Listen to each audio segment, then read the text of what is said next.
Thanks for tuning into The Scoop. I hope we can continue to serve as an important source of information and entertainment during these unprecedented times. I want to take a minute to thank our sponsor, Bitstamp, before we get started with the episode. They're the original global cryptocurrency exchange.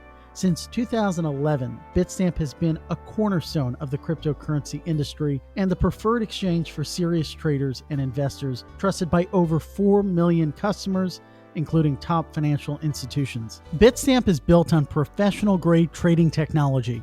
Their platform is powered by a matching engine from Nasdaq, the global stock exchange, and their APIs are consistently recognized as the best in the industry. Bitstamp's advanced trading interface, TradeView, features live charting, deep analytical tools, and is available on web and mobile. You can download the Bitstamp app from the App Store or Google Play, or visit bitstamp.net/pro. to learn more and to start trading today. That's bitstamp.net/pro. Ladies and gentlemen, before we dive into today's episode of The Scoop with Justin Sun, the founder of Tron, I wanted to make a note that this was recorded on August 5th. So obviously a few weeks has passed and a lot has changed in the market, especially in DeFi, which is something we talk about in the episode. It's really fun and interesting, and we were lucky enough to have the director of research at the block, Larry Cermak, join us, and we dug into some of the major criticisms against Tron, how Justin got involved in the deal to acquire Poloniex, and of course his infamous lunch with billionaire investor Warren Buffett. Thanks for tuning in.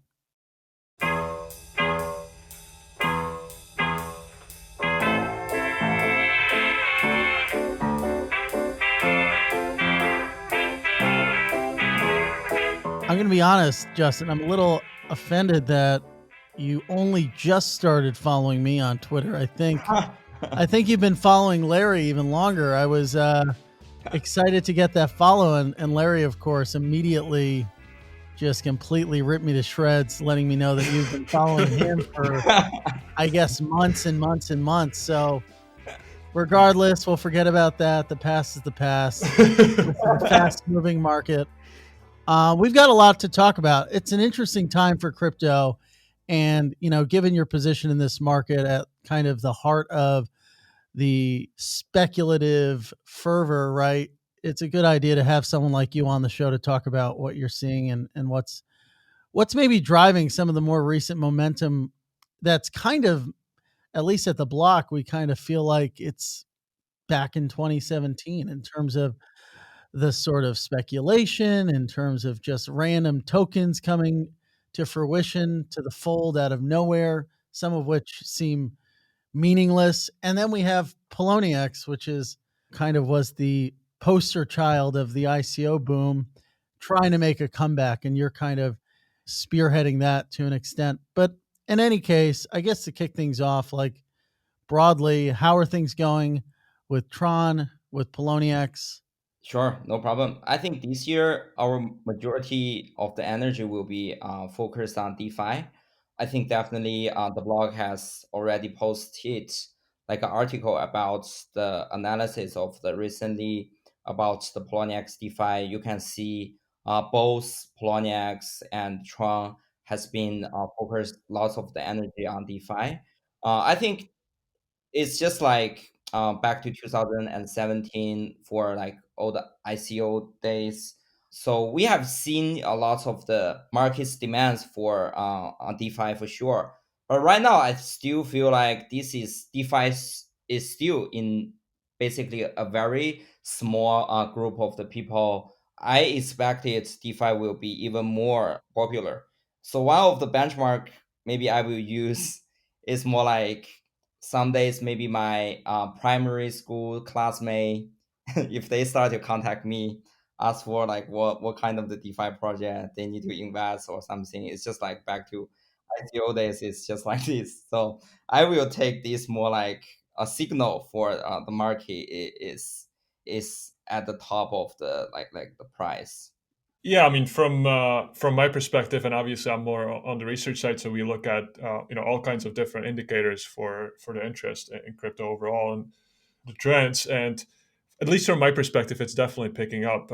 There's more users coming in. More people are starting to follow exchanges. more people are searching for Bitcoin, more people are searching for Ethereum. So it's definitely picking up, but like Justin said, it's definitely still quite early on. Matteo, my colleague at the block, he did some analysis yesterday, and he found that the Uniswap users that are right now trading is only about 10,000, 10 to 15,000 of users. So it's mostly, people with larger holdings, but actually not that many yet. But the trend is definitely picking up, at least on the data side.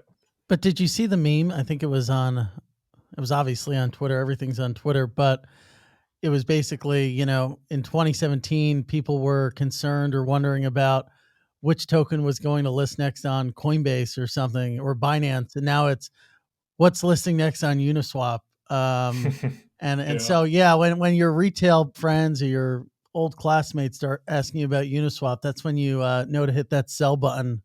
Um, so here's an interesting question, Justin. Like, if you look back in 2017, and Larry and I were talking about this before we turned on the mics, Tron was obviously one of those tokens that kind of got caught up in the, momentum upward and the retail fervor, right? There was Yeah. a huge number of followers in the sort of Tron movement, if you will. And to an extent there still is. But going into this rally, right? Like, you see new players emerging, you see new tokens sort of becoming the darlings of the community, Chainlink, for instance, and Yeah. and others. How do you ensure that Tron doesn't sort of get left behind, as a lot of this momentum, especially in DeFi, is being built on Ethereum, and there's so many more tokens that can draw attention away from your protocol?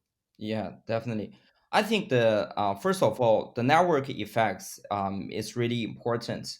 I think let's take the Ethereum like example, right? So Ethereum is started back in 2015, and for these 5 years, Ethereum has accumulated lots of the network effects. So basically, on the scale of the developers on Ethereum and also the assets issued on Ethereum, right? One of the reasons I think Uniswap has this kind of the explosive like growth is because the assets issue on Ethereum is dramatic. So that's why I think the network effects or the fundamentals I think is extremely important.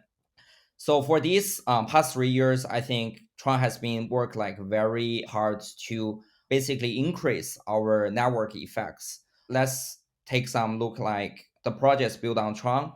I think first is one of the most important is USDT on Tron, because we back to 2019 we start to realize stablecoin is kind of like the fundamentals for an ecosystem. Even though we have seen like even Bitcoin network, basically Omni is very popular for USDT, but some people like may give an example like the Omni price is not like going up, right? But I think the most important part is because the Omni is not like a smart contract platform. So basically they don't have like this kind of network effects. So people will just take Omni basically like a channel to make transactions. Instead of today, you can see a huge demands for USDT, USDC, and all kind of the stablecoin DAI for all the DeFi projects. So that's why I think Tron has been like focused on grow our stablecoin. We grow from almost zero to today is 3.7 billion US dollars and continue to grow. And also for dApps, I think we got lots of the progress too. We collaborate with Samsung. So we basically upload a lot of the dApps to the Samsung ecosystem. I don't know if you like recently noticed there is a very popular PvP games called Chenzi Arena. It's launched in both like Tron, EOS, and Ethereum recently. And Tron has the most like popular user base. I think it's even beyond like 10K DAU now. It's not like much compared to original, like basically the mobile games. But for the blockchain games, I think it's a very amazing numbers. And I think after we introduce into the Samsung ecosystem, because right now Samsung phone you can have like Tron Wallet and support you play those decentralized games. So I believe definitely games is picking up. It's not like as popular as DeFi, but I believe the games on the protocol is also picking up. And also, of course, DeFi. I think the biggest advantage for Tron these days for DeFi, we have three advantages compared to Ethereum. I think the first is scalability. So we know like Uniswap, like all the very popular compound maker on Ethereum, the biggest problem is always about the gas fee and the scalability problem. And the Ethereum gonna take a quite long time to solve all these issues. And things like Tron, we are the only protocol, smart contract protocol is fully compatible to Ethereum. Basically, it costs you like less than a week to migrate from Ethereum to Tron, and you can enjoy like 200 times the scalability. I believe for the next 2 quarters, Q3, Q4, we'll start to see a lot of the developers on Ethereum. If they have scalability problem, they will start to migrate to Tron.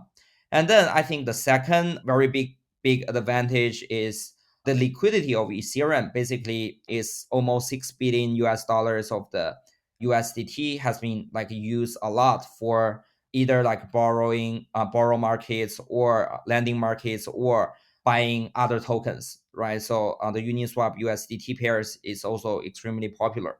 I think Tron has a huge liquidity. We have nearly $4 billion, but haven't been like trade against like any kind of the Uniswap kind of the token. So that's why we're gonna introduce like Just Swap in August 17th. I think gonna be picked up by lots of the developers. They will start to issue their tokens on Tron. They will see a lot of the people buying their tokens with USDT on Tron. So that's why I think the infrastructure level stablecoin we have like well prepared for this kind of the decentralized exchange running on Tron.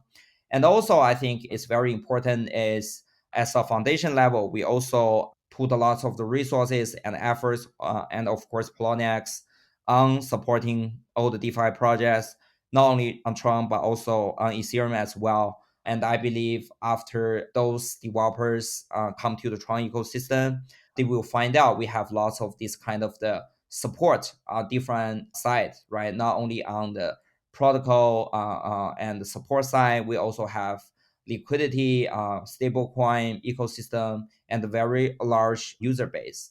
Sure. So that's why, yeah, I definitely believe the networks effects really matters. And for those like very kind of like old coin like me, right?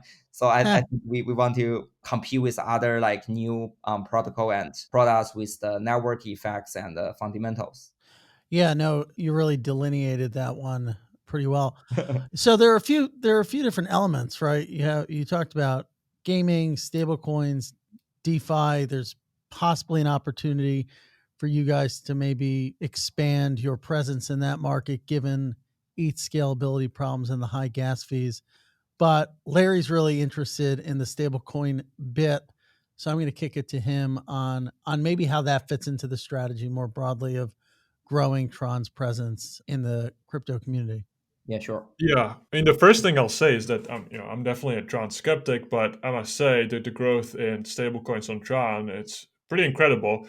Like you said, you guys have 3.7 billion, and ETH is at about 6.6, so not even twice more. Yeah.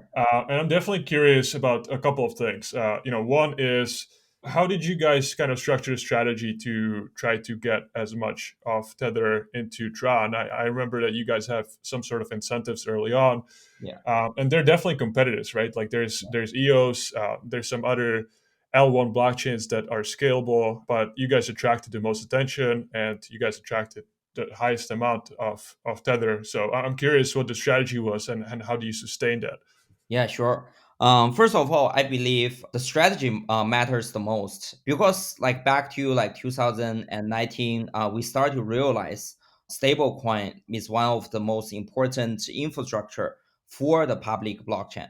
So that's why we are start to reaching out to like Tether. So if you like look back of the history before like Tron basically reach out to Tether, there is like nobody like reach out to Tether. Basically, Omni like Ethereum is because like Tether built on them, right? So they are not like protocol level collaborate with like any kind of the protocol to issue the stable coin. So after we start to collaborate with Tether and lots of the people, right? We see like EOS, Auckland, like lots of the people start to basically collaborate with Tethers. But I think other projects, they might like just see the stablecoin strategy is more like a good to have, right? It's not like a must to have. So they will think like, right, we can collaborate with Tether doing some PR, but about the AUA, right, AUM on the platform or on the protocol, we don't really care. So, but I think for us, I mean, we are from the deep down of my heart, I definitely understand the importance of the stable coin to a protocol. So that's why for Tron, it's just like Poloniex, we are like all in into these strategies. So that's why we are very care about the exchanges and the wallets who supports the USDT on Tron. So we reach out to basically most of the people in this industry. If they support USDT, we will ask them to support USDT on Tron. And basically, the majority of the exchanges, we hold a good like interest for incentivize those users to holding USDT on Tron.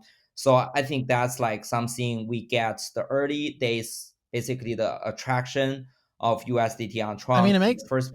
it makes a lot of sense. I mean, hitching your wagon to Tether as a vehicle for growth makes a lot of sense. Like betting against Tether, despite the slings and arrows and the NYDFS and everything Yeah. that we've seen, they continue to grow at an incredible clip. Yeah, and That especially makes sense.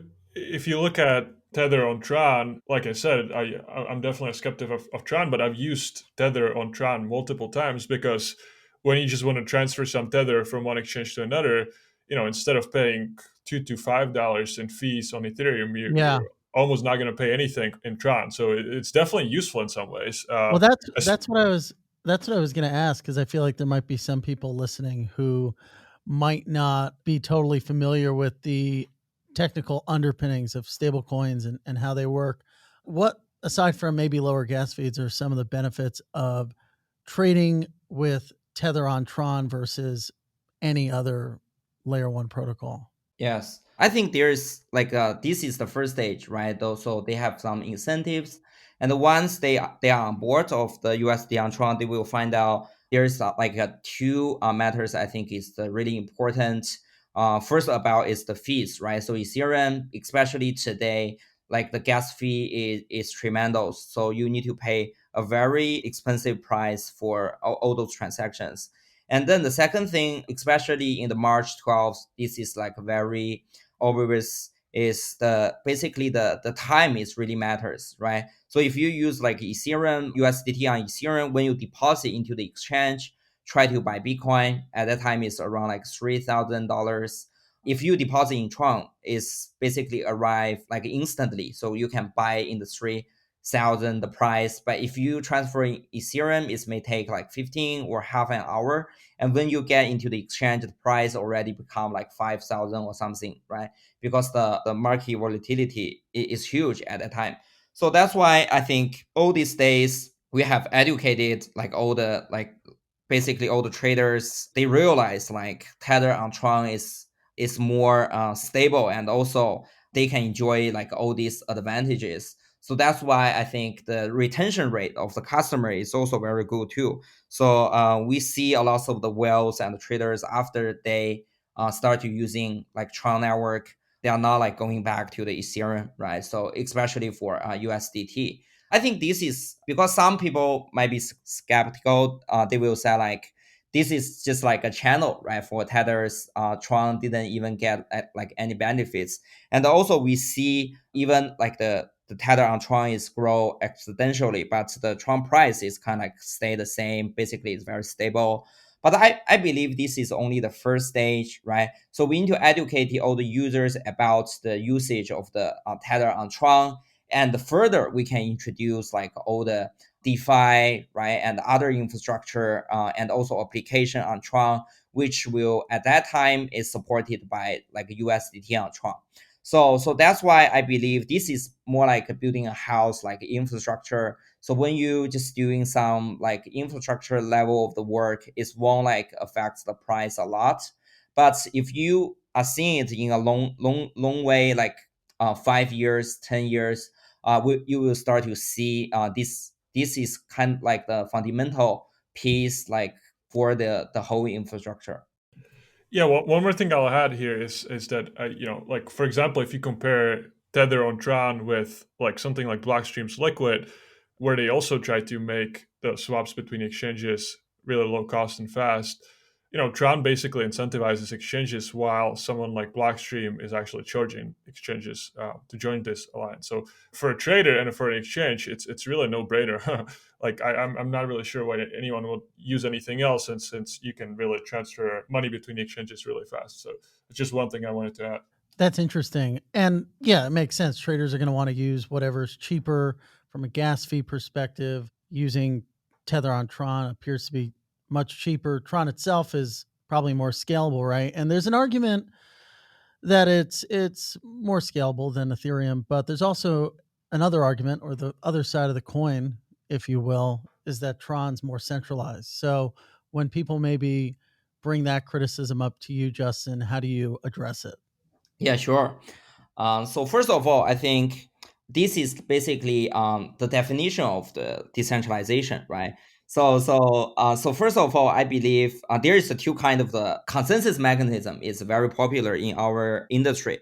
One is POW and one of POS, right? So even though I mean the majority of the like the lots of the OGs in this industry, they believe POW is definitely more decentralized than POS, first of all. But you can see like sometimes, right, POW network also have this kind of the 51 attacks. Recently, ETC have this kind of the problem. And also, even for Bitcoin, in a certain like period of the time, like some miners, they have like very large of the mining powers than others, which will also risk this kind of the issues, like centralized issues. So that's why I think this is like basically decentralization and the centralization is kind of like something like we need to make a balance, right? So for sure, we always want to make the network to be decentralized in some other ways. For example, like Tron, we are basically POS, right? And the segment we are in the POS is depots. So basically, just like EOS, we EOS have like 21 super representative. We have 27 super representative, and we have seen this trend happen in the depots industry. Is the professional hedge funds and like very prestigious exchanges start to basically get into this industry, right? Their like terms is more like staking services. You can see like today's Tron's super representative like Huobi, Binance, Bitfinex, Hit BTC, like all Poloniex and all different kind of the exchanges occupies like even like 1/3 of the Tron super representative. And on the other side, you can see like the hedge fund in Korea, the hedge fund in Vietnam, and also in other countries. I think we have seen like 5 or 6 like hedge fund based staking services also built their Tron nodes, basically super representative on Tron, and plus some of them is community nodes, right? So it's like running by the Tron supporters. So I think if you in terms of the decentralization, I think Tron network is good because it's well divided into like 5 or 6 categories. Those people don't know like each other, they are not like same organization, and also the same time they are not even speak the same languages, right? So most of them in terms of the geology is like very decentralized. And also the same time, I mean, there's like lots of different kind of the category. So that's why I believe like for decentralization, if you give the definition of this decentralization is you don't want people to conclude to sabotage the ledger or these kind of the things. It's just like Bitcoin, right? So I think right now the status quo at Tron for the decentralization, I think is good. And of course we are close like monitor the basically the whole situation. We don't want to like end up like in like some days like the majority of the like nodes or super representative is only come from like one organization or anything, right? That's I believe is definitely gonna like sabotage the decentralization. Interesting. So that's kind of one thing that people have criticized Tron for. And I promise I'm going to ask more fun questions, but Yeah, sure. just sticking to the tough line of questioning for a few more moments, Justin. Another thing that people have criticized Tron for is kind of going out, and it's almost a meme in the crypto world, especially back in the ICO boom, just copy and pasting everything, which was commonplace then. But people have said that Tron has effectively plagiarized parts of its white paper. And then not too long ago, I think this was in March, you guys released the plans for a decentralized stablecoin. I don't even know how I would pronounce this. Dejed, I guess it is. Dejed. Yeah, Is that right? Did I get it right? All right, perfect. it's But yeah, basically, when you guys put that out, lots of people in the Ether community, some people, who work here at the block too, who are, very fond of Ether. I'm thinking of Mateo Leibowitz. We're really up in arms about you guys basically just ripping off Maker. So is this really something new? And just generally, like, what's your response to some of these claims that you guys are plagiarizers? Sure. First of all, I want to like address about the platform name. So we changed from JED to Just Network. So it's All right, much better name. Yeah, Much better name. exactly. What the hell is a JED? What is that? That's your first mistake. Everybody wants to talk about whether or not Tron's decentralized, not decentralized. They're coming up with horrible names. Both of you guys have one thing in common, and that's your egos. Justin just named it after himself. It's hilarious. Yeah. So Yeah. After like people find out the jet name is like Egypt like version of Fable, right? So people find out this is like very weird. So we changed to Just Network. So like all the like Got to give you props for that. yeah. So and all Okay, the so let's stick to the Just Network. yeah. It obviously borrows a lot of DAI concepts. Yeah. But do you think that it's a ripoff of Maker? Yeah. First of all, I think we are like the late like mover like believers. So basically, lots of the people believe in like moving the market, like the first move into market. But I think we are basically want to do like everything, especially at the beginning parts. We want to be the late movers, because we want to like really see like the product is really have the basically product market fit before like we move to any kind of the basically markets, right? So we don't want to like doing something like brand new we haven't like even try out in the markets, right? So we want to have like prove like those case to be like very fit into the markets and the people like those products before like we move to like any kind of the product strategy. I think on the product strategy level, that's basically like how we doing things in the markets. I think that's the first thing. And then second thing, I think the code or anything we use. First of all, we definitely give like attributes to like the any kind of the token or the source code we are using. For example, like not only like Just Network, we use some technology from Maker and the code from Maker. First of all, I think we will guarantee those projects open source project. And the second thing we will do like all the attributes to the projects.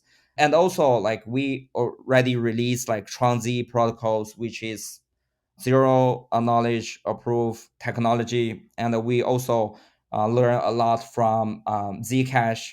But difference between the Tron-Z and Zcash is we are like smart contract compatible. So this is also the first protocol to introduce ZK snark into smart contracts.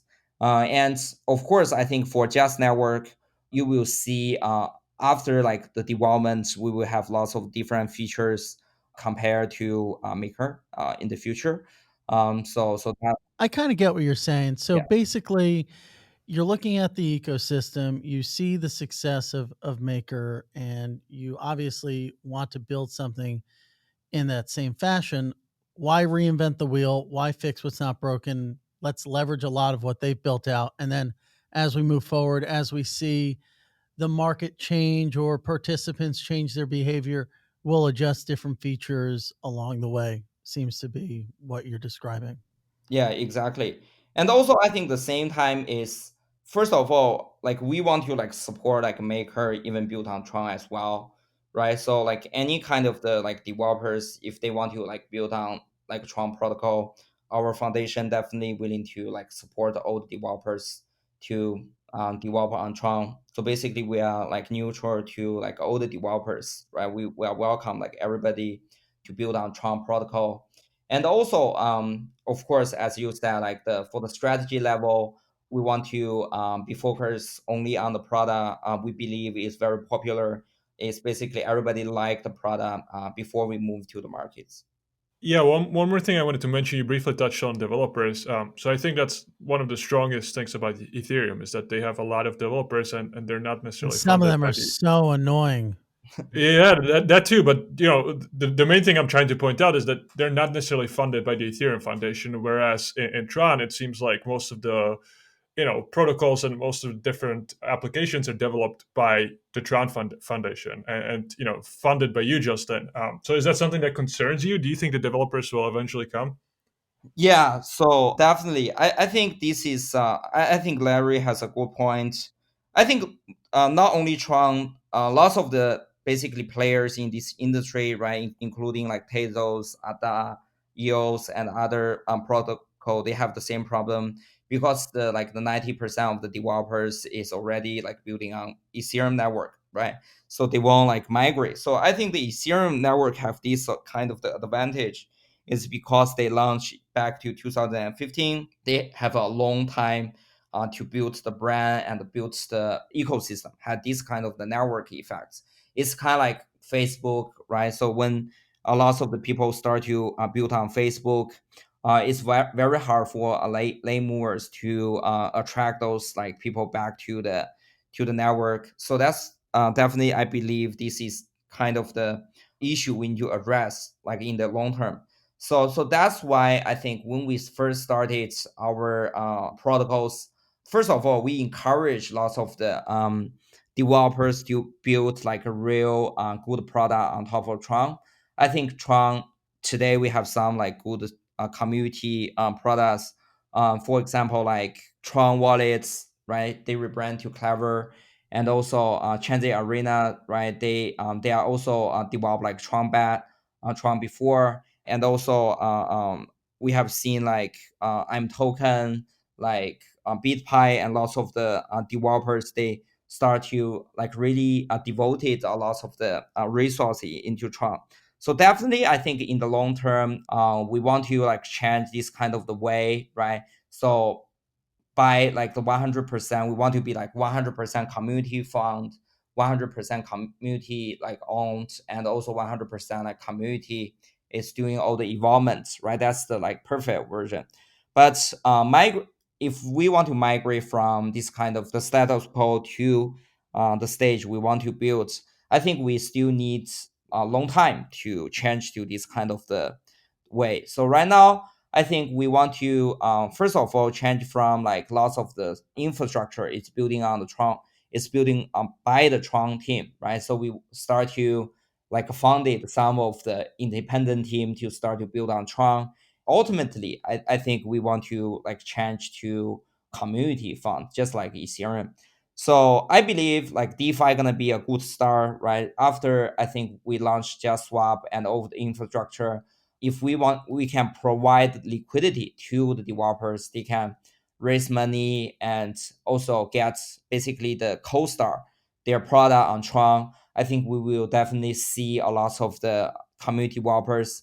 And I think the good part is if you compare to the Tron like situation back to 2017 to now 2020, you will see very optimistic trend to see a lot of the independent developers is start to develop on Tron.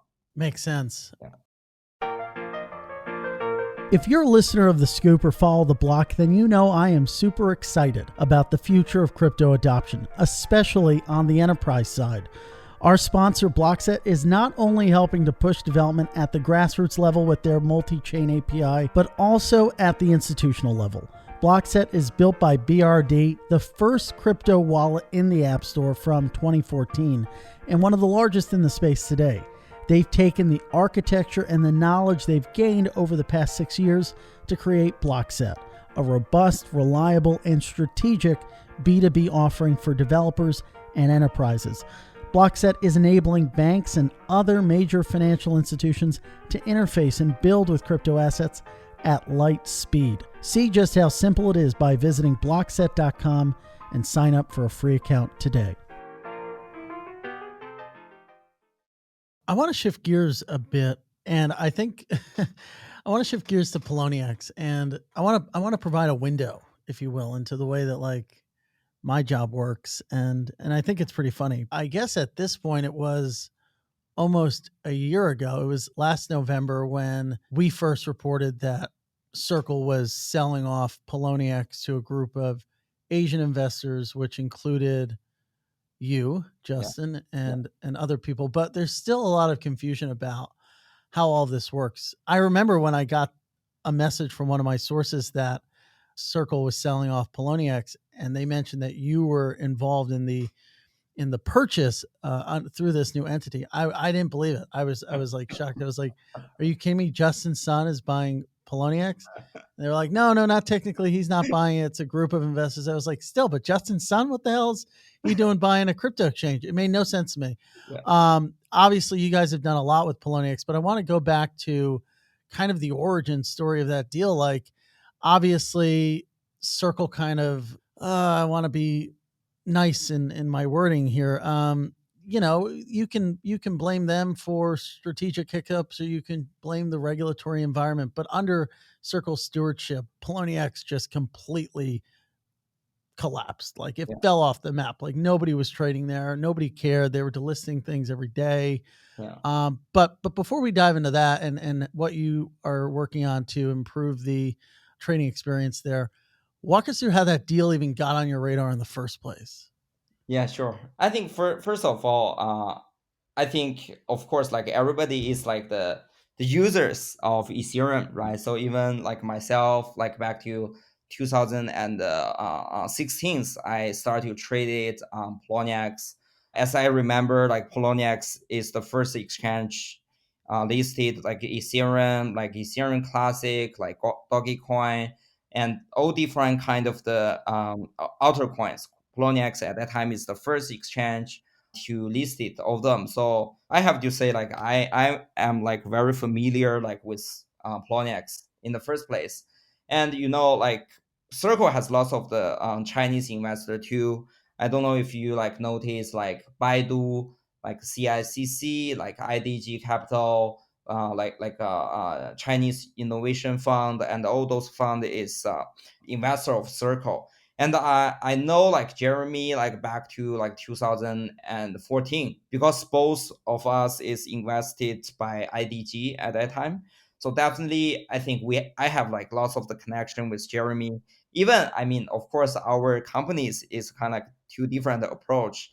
Jeremy is more focused on the regulatory kind of the infrastructure crypto company. So I was more focused on application, more on entertainment, these kind of the on side.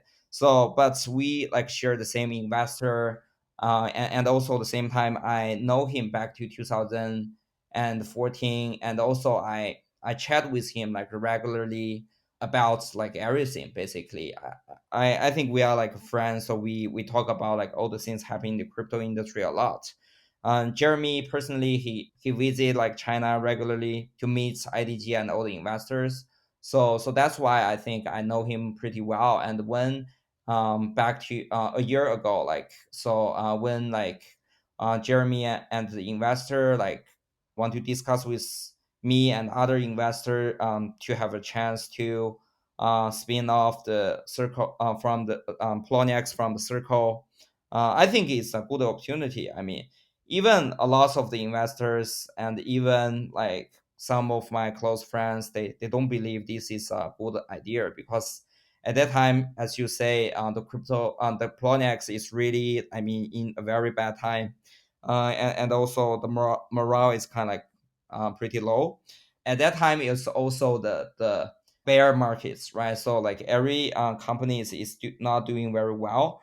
So that's why, I mean, I'm basically, I think, the only like believer of like Poloniex, and I believe like Poloniex can be like picking up, right? If they adopt the good strategy. I mean, I think it's all about the strategy and the execution. So that's why I'm interested, and also I persuade like all the investor to convince this is like and a good way to spin the Poloniex of the platform, Circle platform, and You were yeah. kind of the guy who rallied a lot of these investors around the idea of acquiring this property. Yeah, and even like after the Poloniex is spin off the from Circle, I think basically I give them a lot of the strategy, how to operate it, and how to like get back to the markets. So, how much of your day would you say is devoted to Poloniex? I think it's like maybe 1 or 2 days per week. I think on the execution side, it's not like a lot because I was more like interested in the strategy, but I definitely give a lot of the like tips about like how Poloniex should do, right? About like the token selections and what's gonna be like the next wave in our industry, how they're gonna balance the regulators and also the customer experience, because I mean I'm like a user of crypto exchange for quite a long time, for almost 5 years, 7 years, right? So I the first exchange I'm trading on is MTGOX. So that's why I think I give them lots of the tips, and I think I'm glad that the Poloniex followed the majority of them. So we have seen some of the strategy like really have some benefits, I mean, for the users, and we start to see like some of the old very old like traders back to Poloniex. Yeah, we're definitely following Poloniex closely these Yeah, days, especially given the recent listings. yeah, But before we get into that, we definitely want to talk about tendies. That was kind yeah, of the impetus for you coming on the show. But yeah, before we get into that, I'm very curious, and it's something I've thought about ever since this whole deal was announced. yeah. To what degree does Poloniex, or having Poloniex sort of in the Tron family to a certain extent, help Tron adoption? Yeah. How can you leverage Poloniex to expand the, Tron community or the number of folks trading and using Tron? Yeah, sure. First of all, I think Poloniex is also like a finance investment, right? So we want to see like after we turning Poloniex around, we can also get finance returns from the investment of the Poloniex. And for the Tron ecosystem and the collaboration of Poloniex, I think first of all, I will leave this like decided by like both Poloniex team and Tron team, right? So even like a Tron team today, we have lots of the person like fully responsible for the development of Tron. And of course, like Poloniex, since we have got like a lot of other investors, the team is stay basically in a quite independent way. So like all the collaboration between Tron and Poloniex, we want both sides to satisfy with the collaboration, right? Before we like move to any kind of collaboration, I don't want to do like anything like both sides feel like they are not like making money, or they are the person who like contribute more in this kind of collaboration. So I think right now we have like several collaboration. I think first of all is Poloniex lists lots of the TRX pairs, and also Poloniex is always like the first one to support lots of the TRX based assets, right? For example, Just is like one of the examples, and also Poloniex accept TRX as like the fee on the exchanges, and also they accept TRX as the currency for the IEO currencies vehicle as a vehicle. So I think right now that's like basically the collaboration between Tron and Poloniex. But of course, as I said before, like any collaboration between the Poloniex and Tron should be like mutual agreement, right? So we don't want to like create like synergy if there's no synergy at all. So I think that's the first thing. And then the second thing is I think the majority of the efforts and the strategy today for Poloniex itself is still like competes just like Kraken, Bittrex, Binance, like anybody else in the industry, right? Just trying to be a good exchange, to try to be an exchange everybody wants to trade their tokens on the Poloniex. I think that's like the most important thing. And a lot of time when I communicate the team, Poloniex team, I will always tell them is like other things doesn't even matter. The only thing matters is how to convince like our users on the Poloniex platform. Poloniex is the best place to trade crypto instead of like other platform. So I think right now Poloniex is still like 100% focused on solve these kind of the fundamental question first before they can move to like anything else. To what degree is listing shitcoins a part of bringing Poloniex back to its former glory of the heady days of 2017? It had like 60% market share at Yeah, one point. I exactly. mean, that's unbelievable. Yeah. So obviously, I think we talked about it earlier on in the episode. We've been going so fast into different topics, I forget, but we put out some research kind of illustrating the fast clip at which you guys are adding new tokens, and it is in lockstep with the number of new tokens coming online. Like, what was it with YFI? Larry pays attention to this stuff much more closely because he has so many bags, but there was YFI, and then there was YFI 2, and then there was YFI 7 or something, and Yeah, it just kept going. half of them exit scam at this point, so it's hard to keep up. Yeah, and I bet it's hard for you to keep up too, Justin. Like, how do you when you're listing tendies and you're listing YFI? I don't know if you guys have listed YFI, but just as an example, Yeah. how Of do you course make they did. sure they did, right? Of course Yeah. they Of did. course they did. And it's kind of fun, and we kind of joke about it, but like, I mean, these aren't, I mean, these are the shit coins of the shit coins. Like, you called Tron a shit coin once, but like, I mean, even Tron's not as much of a shit coin as some of these new age shit coins. This is a new paradigm of shit coins. How do you know you're not, fueling the fire and maybe exposing people to things that are just too risky? Yeah, sure. First of all, I mean, I want to say even like it's gonna be like funny, but I still want to say like for like listing like requirement on Poloniex, actually we adopt like very strict like listing standards, you know. So like even I mean for the DeFi, we are definitely owing DeFi and these lots of the like DeFi tokens.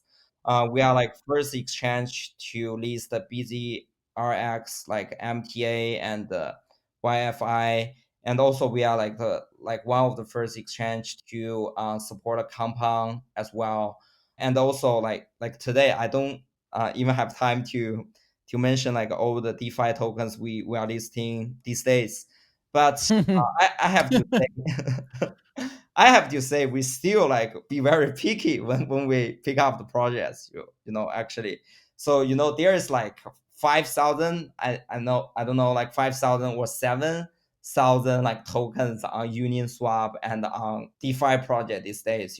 It's very hard to believe, but it did have like 5,000 tokens.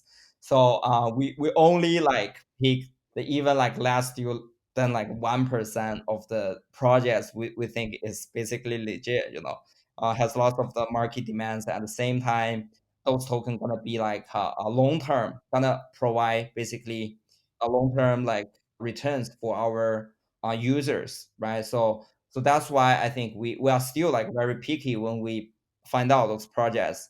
It's just like early days of the Poloniex back to 2016, 2017. Even like Poloniex listed a lot of the coins doesn't even exist today, right after 3 or 4 years. But some of the listing, right, like Ethereum, right, a Dogecoin, Ethereum Classic and all the different forks still like is existing today. And if you buy from the day one, Poloniex list those tokens, some of the token will still provide like extremely like high returns for our investors. So that's why I want to like I want to say is like even Poloniex seems to be more aggressive like these tokens these days, but still I believe we are trying to hold like high standards for listing. Since we're on the topic of tokens, Larry just pinged me. He really wants me to ask you about memes. We'll get to the memes. Yeah, sure. Since we're on the topic of tokens, what about a Polo exchange token? I think first of all, definitely, I mean, this option is on the table, right? So, but for me, some of the investors they want to like launch Poloniex exchange token for sure because lots of the investors they want exit. So, but for me, I it's also take me like sometimes to convince like everybody. I don't think like right now launch like exchange token gonna be a good idea. Because first of all, as I said, we are just on the beginning of the bull market. So I don't think, even though I mean some investor may be crazy about DeFi, but the majority of I think the environment is still kind in like early days of the bull markets. It's not like everybody right now is very optimistic about the markets. And even like back to like November last year, I think the time is not good. So that's why I persuade like everybody to defer the Poloniex exchange token to a time we will feel like for the market share and for the community exception and also for the timing, like all the things put together, we are really in a good like moment maybe to do something like exchange token. We will launch that, but just for right now I think our like majority of the time and energy will still like focus on how to get the Poloniex to be like using by the crypto traders like every day, right? To solve this kind of the very simple question first before we like move to like any kind of like other actions. Yeah, you wanna walk before you run to a certain extent. Yes. I almost forgot. I have to ask about the Warren Buffett lunch. We've Yeah. been Sure. so much in the weeds on the tech side of things and Yeah. business strategy that we're Yeah. kind of ignoring the very thing that propelled you into the public spotlight. If any non-crypto person knows who Justin Sun is, they know who you are in as much as you paid this absurd amount of money. Yeah. I think that I spent a lot of money Ubering Eats my lunch, but this is just like the chaddest possible Chad move. It's Yeah. just drop 5 million on a lunch with some 90-year-old dude. He liked you. He liked you apparently. Yeah. He said you were a nice guy. Yeah. Not that I'm surprised, but what was it like? Yeah, sure. First of all, I mean, definitely, the Warren Buffett lunch get lots of the exposure. I think even my mom's like dentist, she asked my mom, like your son is like having lunch with Warren Buffett. Like my mom is like very surprised, like lots of the people like even You back. didn't even tell her? She had to hear from your mom from her dentist? My mom know I have lunch with Warren Buffett, but the dentist asked her Oh, like okay. what's this about, right? He having lunch with Warren Buffett, something like that. So lots of the like people like even they have like no idea about what's Bitcoin, like what's cryptocurrencies. They definitely know like the news of the Warren Buffett lunch, and for lunch itself, I think is successful. I mean, even for like Warren Buffett, right? He called like Bitcoin like rat poison, basically like a very like aggressive, like harsh words against Bitcoin in the early days. But I think when I have lunch with him, it's early 2020, right? This year. I think he is like you can see the attitude is kind of like a change gradually, right? So right now he's in the stage of like Bitcoin is not good, but blockchain is good. This kind of the stage, So I think right now he is definitely like very optimistic about blockchain technology.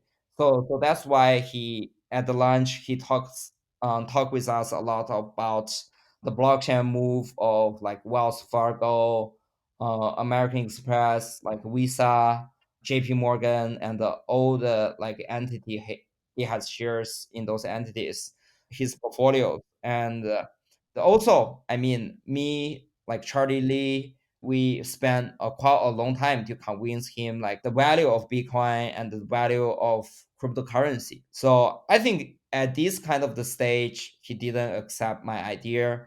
But I think eventually he gonna accept those idea, just like he accepts the idea of blockchain. Like after 3-5 years development, we also have like basically we have this kind of the appointment to meet like 10 years after this launch. So basically 2030. So we're gonna like review and look back to see like a lot of the prediction we have been gave like in 2020 is like have this become true, or has his opinion about cryptocurrency has changed or anything like that.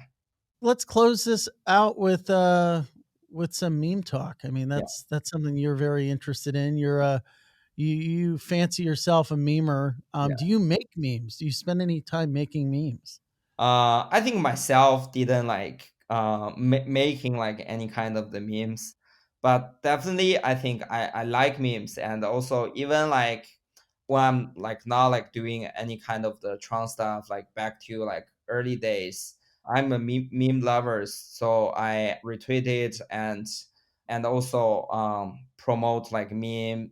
Not only I mean in Twitter, right? So in the this kind of the English world, but back to like China, I was also doing like lots of the like Chinese memes, like all the stuff. So that's definitely I think meme is very important, especially in like our generation or even the like younger generations. The meme culture is extremely important. So that's why I mean after I launched Tron, we support lots of the community members to like make lots of the memes about Tron, and also basically publish those memes in the communities.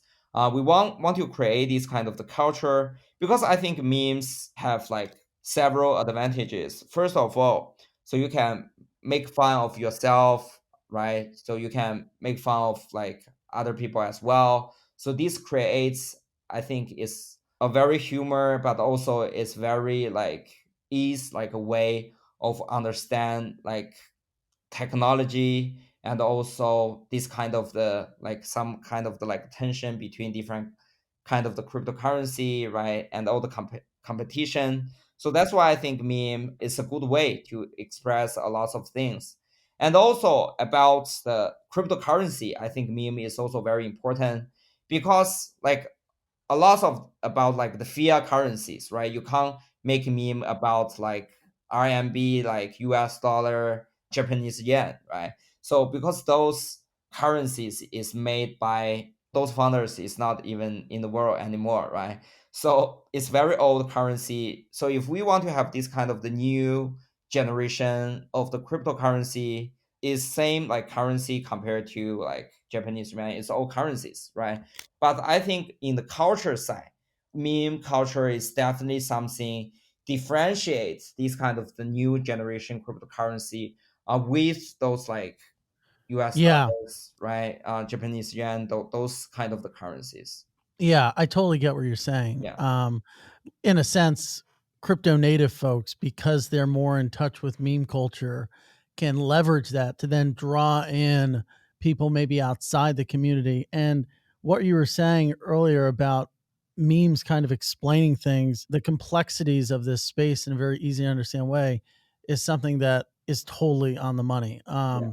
Like what was that one meme that was about Binance and FTX after Binance went out and launched its own leverage token? The Yeah, what was that? What was that yeah, one? Anyway, but like that's a perfect example. Like it's yeah, something incredibly complex yeah, that's kind of depicted in this funny way. It was basically like a little baby yeah. CZ and a little baby Sam Bankman Fried, and CZ basically takes the leverage token out of Sam's hand, Yeah. There's a word. This is like a well-known meme. It's not just crypto specific, but it explained perfectly like sort of what was going on in the industry at that certain time. Yeah. And then we totally do this at the block where we engage with our audience in a way where we kind of just make fun of each other, right? Yeah, And people exactly. on Twitter really love it. Like it's insane, like how much they love. I basically like called Larry like every bad word in the book yesterday in a sort of I didn't get so non-direct much way. engagement. That was so funny, and people love it. Some people think it's real that like we actually hate I know. Some people are like, "What are you doing?" Yeah, they're like, you guys need to chill. Like it's not Yeah. cool. It's not a good look. I'm like, no, it's totally a joke. But that's like the worst thing is when people just don't get memes. And yes, you have a lot of people on crypto Twitter who are crypto native and they're memers and they're sort of degens. And then you have just people who are like totally just oblivious to any sarcasm and to any joking. And they're just like, they're the worst. They're the worst people on Twitter. But anyway, love talking memes. I think this was a really interesting conversation. I actually learned a lot about Tron that I didn't know about. And I think we took you to task on some things and you gave some good answers. And we got to talk about Warren Buffett. Justin, thanks so much for coming on. Larry, Tron Chill, thanks for joining us too. We appreciate your insights. Yeah. Hope to talk again soon. Take it easy. Sure, definitely.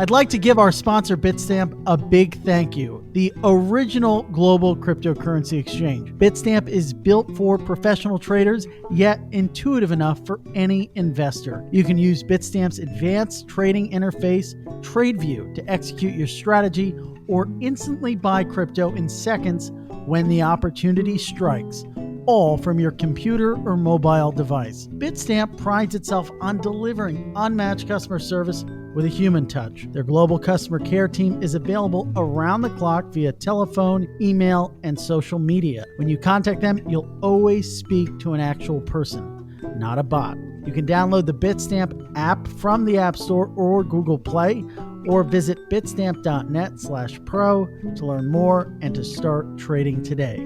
That's bitstamp.net/pro.